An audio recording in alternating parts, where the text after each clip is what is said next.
Good morning, dear students. How are you all? I hope you all are fine and safe and taking precautions properly. So, today is 13 July 2021 and day is Tuesday. The hot and wet equatorial region. Okay, so hot और wet means गर्म और गीला, है ना. Hot and wet equatorial region जो है torrid zone के अंदर आता है. टॉरिड जोन में इक्वेटर से 10 डिग्री नॉर्थ और 10 डिग्री साउथ जो है इक्वाटोरियल रीजन रहता है. ओके, सो वहाँ पर जो है अब ये जैसे कि इक्वेटर के आसपास आपको मालूम पता है कि डायरेक्ट जो है सनराइज़ मिलती है, इसलिए वहाँ पे हॉट रहता है, बहुत ज़्यादा हॉट रहता है. लेकिन वहाँ पर बहुत सारे वाटर बॉडीज़ हैं और बहुत ज़्यादा प्लांटेशन है. इस कारण वहाँ पर वो रेन वाटर भी बहुत ज़्यादा होता है, मतलब रोज़ ही डेली रेनिंग होती है. इस कारण वो वेट क्लाइमेट हो गया वहाँ पर. ओके, नाउ हमने कल जो है क्लाइमेट के बारे में रीड किया था. आज हम नेचुरल वेजिटेशन के बारे में रीड करेंगे. Okay, so move on to page number 27. हमने रीड किया था वहाँ पे रोज़ रेनी सीजन रहती है, मतलब वहाँ पे एक भी मंथ ड्राई नहीं रहता है, रोज़ ही बारिश होती है 4 o'clock, क्योंकि वहाँ पे बहुत ज़्यादा ह्यूमिडिटी रहती है वाटर बॉडीज़ के कारण. इस कारण आफ्टर 4 o'clock वहाँ पे रेनिंग होना, हैवी रेन होना स्टार्ट हो जाती है. इस कारण वो ग्रीन भी रहता है ना. As a result of the high temperature and heavy rainfall, equatorial rainforest grow in this region. अब यहाँ पर टेम्परेचर बहुत हाई और होने के कारण और हैवी रेनफॉल होने के कारण यहाँ पर जो इक्वाटोरियल रेनफॉरेस्ट ग्रो हो गया है ना. ये रीजन जो है इक्वाटोरियल रेनफॉरेस्ट कहलाता है. The growth of trees in this forest is dense and luxuriant. अब यहाँ पे जो ट्रीज़ की ग्रोथ है ना वो बहुत डेंस है, बहुत ज़्यादा गहरे, मतलब बहुत ज़्यादा घने जो है यहाँ पे पेड़ पाए जाते हैं. जैसा कि आप इस पिक्चर में देख सकते हैं, the Amazon rain forest of the large equatorial forest in the world. अब जो अमेजन रेन फॉरेस्ट है ना वो लार्जेस्ट इक्वाटोरियल फॉरेस्ट है वर्ल्ड का. ओके, नाउ सेकेंड पॉइंट है a great variety of trees grow here. Some example और mahogany, ebony, rosewood and palm trees. अब यहाँ पे बहुत वेराइटी के जो है ग्रेट वेराइटी के प्लांट्स पाए जाते हैं, जैसे कि महोगनी, इबोनी, रोजवुड और palm trees. The trees shed their leaves at different times of the year, so these forests are always green and never bare of leaves. अब जो है यहाँ पर जो है अलग अलग डिफरेंट टाइप के जो है प्लांट्स पाए जाते हैं, तो उनका जब लीव शेड करने का टाइम होता है ना, मतलब पत्तियाँ छोड़ने का, गिराने का जो टाइम होता है ना, वो भी अलग अलग होता है. इस कारण ये जो फॉरेस्ट है वो कभी भी सूखता नहीं है. इस कारण अलग अलग टाइम पे जो है अलग अलग ट्रीज जो अपने लीव शेड करते हैं, सो इसलिए ये हमेशा एवरग्रीन रहता है ना. सारे जो ट्रीज एक साथ अपनी लीव शेड नहीं करते हैं, कभी कुछ शेड करते हैं, कभी कुछ शेड करते हैं, और बाकी जो है ग्रीन रहते हैं. इस कारण ये इसको एवरग्रीन फॉरेस्ट भी कहता है. They are therefore also known as evergreen forest. इस कारण इसको एवरग्रीन फॉरेस्ट भी कहा जाता है.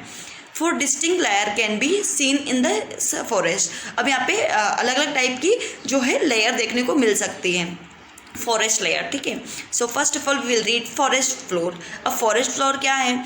This is the lowest layer. The dense cover of trees above allows very little sunlight to reach the floor of the forest.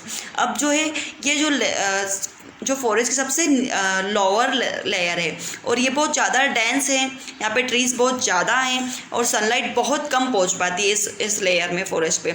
Hence this layer is dark and damp with the almost no plant. इस कारण ये layer जो है हमेशा dark और डैम्प रहती है और यहाँ पे बिल्कुल भी जो है प्लांट्स ग्रो नहीं कर पाते. क्यों नहीं कर पाते? क्योंकि यहाँ पे सनलाइट नहीं मिलती है. ओके, इसलिए छोटे छोटे प्लांट्स होते हैं ना वो नहीं होते यहाँ पर. जैसे आपने देखा होगा छोटे छोटे फ्लावर्स के जो प्लांट होते हैं वो नहीं दिखेंगे आपको. उसके बाद ग्रास वगैरह होती है वो नहीं दिखेगी, है ना. जैसा कि आप यहाँ पे देख सकते हो, इसको 3 लेयर में डिवाइड कर रखा है. फॉरेस्ट लेयर आप पिक्चर में देख सकते हो, पेज नंबर 20 से. Forest layer, understory layer, canopy layers और इमरजेंट लेयर, है ना. इस 4 लेयर में इसको डिवाइड कर रखा है. ठीक है, फॉरेस्ट लेयर में बहुत कम प्लांटेशन देखने को मिल रहा है. The 4 layer of equatorial rain forest, है ना. उसके बाद जो है अंडर स्टोरी में छोटे छोटे प्लांट्स दिखेंगे, कनपाई में फिर उससे थोड़े से बड़े, और इमरजेंट में जो बहुत ज़्यादा डेंस ट्रीज होते हैं ना वो होंगे. ओके, सो हम सेकेंड रीड करेंगे understory. This layer receive a little more sunlight allowing the growth of the shrubs, ferns, woody, creepers and orchid.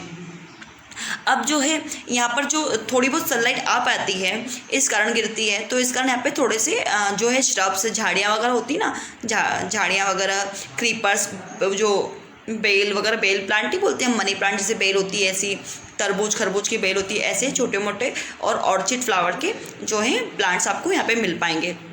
ना canopy, this is the Now, Kanpai. This is the main layer of the forest. It consists of a dense layer of trees whose leaves and branches join to form a continuous cover or kanpai over the layer blue. अब देखिए ये जो है ना main layer है इसकी forest की, और इसमें बहुत ज़्यादा घने जो ट्रीज़ हैं, इनकी जो एक दूसरे की लीव्स होती है ना, लीव्स और ब्रांचेस एक दूसरे में मिक्स हो जाती है ना, और कंटिन्यूस उस मतलब उसको फॉरेस्ट को कवर कर देती हैं, इसलिए इसको कनपाई कहा जाता है। The trees are around 30 meters tall, और यहाँ पर 30 मीटर्स लेंथ के जो है ट्रीज पाए जाते हैं, मतलब इतनी हाइट रहती है उनकी।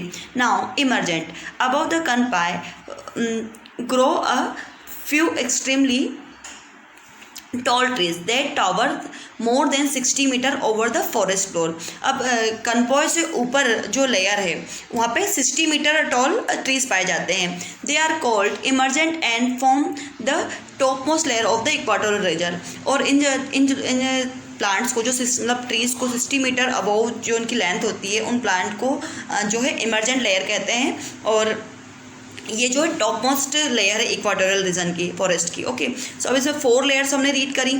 फर्स्ट थी हमारी फॉरेस्ट फ्लोर जो कि बिल्कुल नीचे की लेयर थी, है ना। अंडर स्टोरेज में छोटे छोटे प्लांट्स थे, श्रब और हर्ब्स थी, है ना। उसके बाद हमने कनपाई रीड की जो 30 मीटर के प्लांट्स थे, और वो इतने डेंस थे कि वो मतलब एक रूफ टाइप क्रिएट कर रहे थे जो अंडर स्टोरी जो प्लांट्स थे उनके लिए।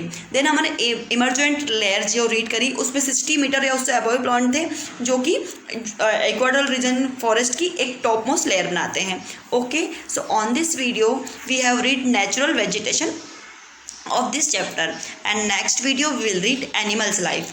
Okay, so thank you for watching. Take care of yourself. Bye bye.